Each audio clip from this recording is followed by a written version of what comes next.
the impact can be very seriously for the victim.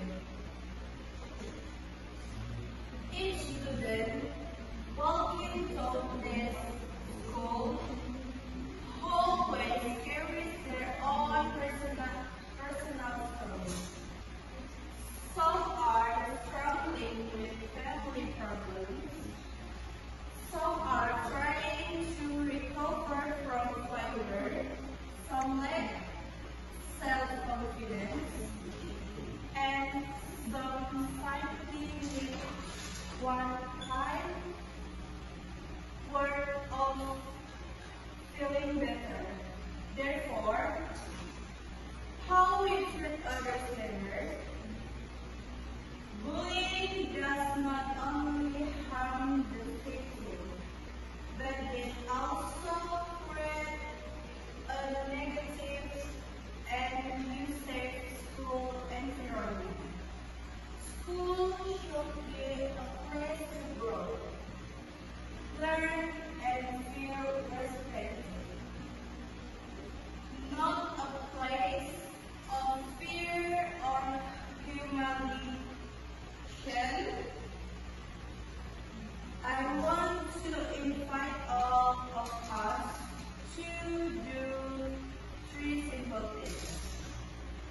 First, speak kindly.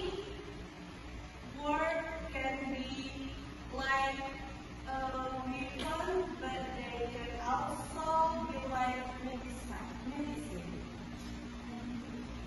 Choose words that uplift, not words that hurt.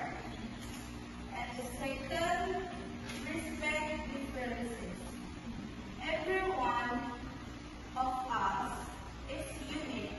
Nobody has the right to put others down because of their oppressed background or way of speaking. Third, stand up for what is right.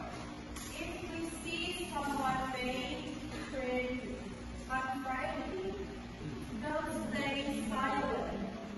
At least give emotional support. Tell the teacher or talk to the victim so they don't feel alone.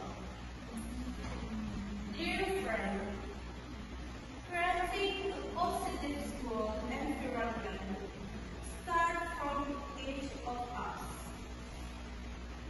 When we treat others with respect, we also